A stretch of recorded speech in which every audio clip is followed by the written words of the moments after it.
প্রিয় শিক্ষার্থী বন্ধুরা, দেখো আমাদের সেটের প্রথম যে অঙ্কটা করছিলাম ওই অঙ্কটা ক নম্বরে কিন্তু আমাদের মৌলিক সংখ্যা নিয়ে কাজ ছিল। আমি এর জন্য এটা মনে পড়লো, তাই তোমাদের জন্য এই মৌলিক সংখ্যাটা নিয়ে একটু আলোচনা করব। অর্থাৎ সহজ টেকনিক, দেখো উপরে লিখছে মৌলিক সংখ্যা নির্ণয়ের শর্টকাট টেকনিক। মানে আমাদের একটা সূত্র ব্যবহার করে পৃথিবীতে যত মৌলিক সংখ্যা আছে আমরা সব মৌলিক সংখ্যাকে কিন্তু খুব সহজে নির্ণয় করে ফেলতে পারবো। এজন্য আমরা এখন মৌলিক সংখ্যা নিয়ে এসে যাব। তাহলে দেখো আমাদের এই মৌলিক সংখ্যা কাকে বলে, আমরা আগে সেই সংখ্যাটাকে পড়ে নিতেছিলাম। যে দেখো আমাদের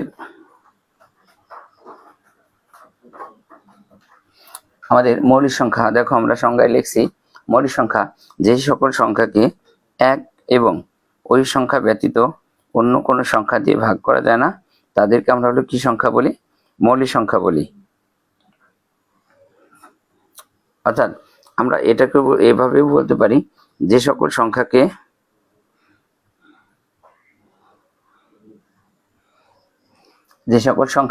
শুধুমাত্র এক এবং ওই সংখ্যা ব্যতীত অন্য কোনো গুণনীয়ক নাই তাদেরকে আমরা কি বলি, মৌলিক সংখ্যা বলি, এটাও বলতে পারি।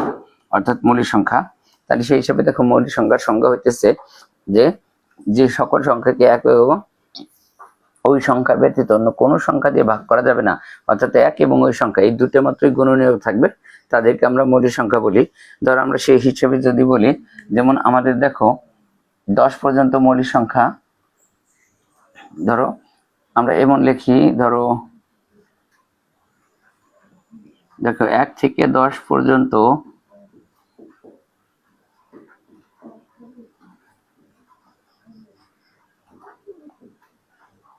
মৌলিক সংখ্যা, যেমন দেখো কত কত 2, 3, 5 এবং 7। এরপরে এবার দেখতে পারো ধরো 11 থেকে যদি আমরা 20 পর্যন্ত লিখি, 1 থেকে 20 পর্যন্ত মৌলিক সংখ্যা হইতেছিল আমাদের 11, 13, 17 এবং 19। এইভাবে আমরা কিন্তু এই মৌলিক সংখ্যাগুলো কিন্তু মুখস্থ করি এইভাবে 1 থেকে 100 পর্যন্ত বা 100-র বেশি ভাগ পর্যন্ত।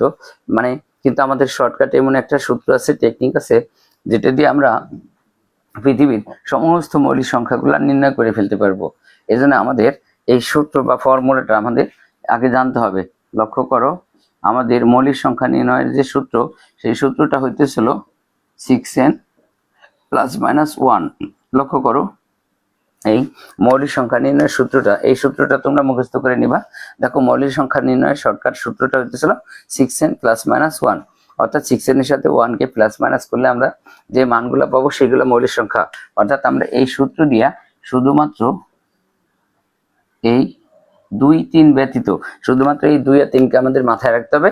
এই 2 আর 3 ব্যতীত পৃথিবীতে যত মৌলিক সংখ্যা আছে আমরা এই সূত্র দিয়ে সব নির্ণয় করে ফেলতে পারবো। এটা শর্টকাট টেকনিক। এই সূত্রটা তোমাদের শুধু মুখস্থ করলে হবে, আর এই নিয়মটা বের করা শিখতে হবে। আমরা কি বলছি, শুধুমাত্র 2 এবং 3 ব্যতীত পৃথিবীতে যত, মানে এই 2 আর 3 এটাকে এই সূত্র দিয়ে শুধু নির্ণয় করা যাবে না, মুখস্থ রাখতে হবে। আর এই বাদে যত সংখ্যা পৃথিবীতে আছে আমরা সমস্ত মৌলিক সংখ্যাই কিন্তু এই সূত্র দিয়ে খুঁজে বের করতে পারবো। এই জন্য তোমাদেরকে বলছি যে মৌলিক সংখ্যা নির্ণয়ের এই শর্টকাট মেথডটা আমি তোমাদের শিখাই দিব। তাহলে দেখো বন্ধুরা, এখন তুমি যদি n এর মান 1 ধরো, লক্ষ্য করো n সমান যদি 1 হয়, দেখো তো n সমান 1 হলে এখানে কি হইতেছে, দেখো 6 গুণ হইতেছিল 1 প্লাস মাইনাস হইতেছিল 1। অর্থাৎ দেখো বন্ধুরা, এই 6 কে যদি আমরা 1 দিয়ে গুণ করি, 6 কে 6 থেকে যদি আমরা 1 বিয়োগ করি তাহলে কত হয়, দেখো 5। আর 6 এর সাথে যদি 1 যোগ করি তাহলে কত হয়, দেখো 7, 5 আর 7। অর্থাৎ দেখো n সমান যদি আমাদের 2 হয়, এইভাবে আমরা যে কোনো সংখ্যা নির্ণয় করে ফেলতে পারবো। তাহলে দেখো আমাদের এখানে 6 গুণ হইতেছে 2 প্লাস মাইনাস হইতেছিল, দেখো বন্ধুরা কত, 1। অর্থাৎ দেখো এখানে কত, 6 গুণ 2, 6 দুগুণে 12। এই 12 থেকে যদি আমরা 1 কে মাইনাস করি তাহলে হইতেছিল 11, এবং এই 6 দুগুণে 12 তার সাথে যদি 1 যোগ করি তাহলে হইতেছিল 13। দেখো সমস্ত 2 আর 5 এর পরে সমস্ত মৌলিক সংখ্যা কিন্তু আমরা পেয়ে যাইতেছি। এভাবে তুমি যদি n সমান ধরো 3 হয়, যে কোনো n এর মান 1, 2, 3, 4, 5, 6, 7 এভাবে বসা তুমি পৃথিবীর সমস্ত মৌলিক সংখ্যা খুঁজে বের করতে পারবা। তাহলে দেখো 6 গুণ 3 প্লাস মাইনাসের হলো 1। দেখো বন্ধুরা, তাহলে 3, 6, 18, 18 থেকে যদি 1 বিয়োগ করি তাহলে হইতেছিল কত, দেখো 17, আর 318, তার সাথে 1 যদি প্লাস করি তাহলে হইতেছিল 19।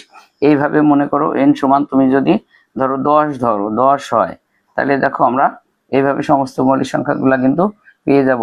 6 গুণ কত হইতেছে 10 প্লাস মাইনাস 1, অর্থাৎ দেখো 6 10 কে 60, 60 এর সাথে যদি আমরা 1 বিয়োগ করি তাহলে হবে হলো কত দেখো 59, এবং 6 10 কে 60 তার সাথে যদি 1 যোগ করি তাহলে হবে হলো 61।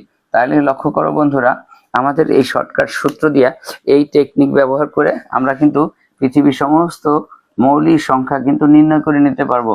তার মানে মৌলিক সংখ্যা কিন্তু আমাদের যে মুখস্থ করে রাখতে হবে তা কিন্তু না, এই সূত্র ব্যবহার করে আমরা কোনটা মৌলিক সংখ্যা এটা নির্ণয় করতে পারবো। অনেক চাকরি পরীক্ষা বা বিভিন্ন পরীক্ষায় শর্টকাটে আসে যে নিচের কোনটি মৌলিক সংখ্যা এর ধরনের আসে, তাহলে আমরা কিন্তু এইভাবে সূত্র ব্যবহার করে সেখান থেকে মৌলিক সংখ্যাগুলো কিন্তু কি করে নিতে পারবো, নির্ণয় করে নিতে পারবো। একেবারে সহজ পদ্ধতি, এজন্য তোমরা শুধুমাত্র এই সূত্রটাকে মুখস্থ করে নিবা। দেখো আমি যে সূত্রটা তোমাদের আরো ভালো করে এখানে লিখে দিতেছি, যে ধরো এই সূত্রটা হইতেছিল 6n প্লাস মাইনাসের কত 1, অর্থাৎ যে নীল কালি দিয়ে আমি মার্ক করে লিখে দিলাম, এটা হলো তোমাদের যে সূত্র, ঠিক আছে। অর্থাৎ এই যে সূত্রটা, এই সূত্র তুমি যদি মুখস্থ করো আর আমার মতে যে 1 2 3 4 বসা 5 বসা এভাবে প্র্যাকটিস করো, তাহলে তুমি পৃথিবীর সমস্ত মৌলিক সংখ্যাগুলাই এই সূত্র দিয়ে খুঁজে মানে নির্ণয় করে নিতে পারবা। শুধুমাত্র কি বলছিলাম শুরুতে, দেখো 2 এবং 3 ব্যতীত, অর্থাৎ 2 এবং 3 ব্যতীত পৃথিবীর সমস্ত মৌলিক সংখ্যা নির্ণয়ের সূত্র কিন্তু এই একটাই সূত্র। এই সূত্র দিয়ে তুমি 100-র উপরে লক্ষ লক্ষ কোটি কোটি বড় বড় সংখ্যা যেগুলো আছে সেই সমস্ত মৌলিক সংখ্যাগুলো তুমি এইখানে সূত্র দিয়ে নির্ণয় করে নিতে পারবা। এটা তোমাদের জন্য অতীব গুরুত্বপূর্ণ। আর এটা শুধু স্টুডেন্টদের জন্য না, যারা চাকরি জন্য পড়াশোনা করতেছো বিভিন্ন লোক সবার জন্য আমাদের এই শর্টকাট টেকনিকটা জানা অত্যন্ত জরুরি। আমি এটা তোমাদের আজকে শিখিয়ে দিলাম। এই সূত্রে এটা নিয়ে তোমরা যদি প্র্যাকটিস করো তাহলে আজকের পর থেকে তোমাদের আর মৌলিক সংখ্যা নির্ণয়ের ক্ষেত্রে কোনো সমস্যা থাকবে না আশা করি। প্রিয় বন্ধুরা, তাহলে আমরা আজকে এ পর্যন্তই রাখবো। আগামী দিন পর্যন্ত তোমরা ভালো থাকো, সুস্থ থাকো। সকলের সুস্বাস্থ্য শুভকামনায় আজকের মতো এখানে শেষ করতেছি। আল্লাহ হাফেজ।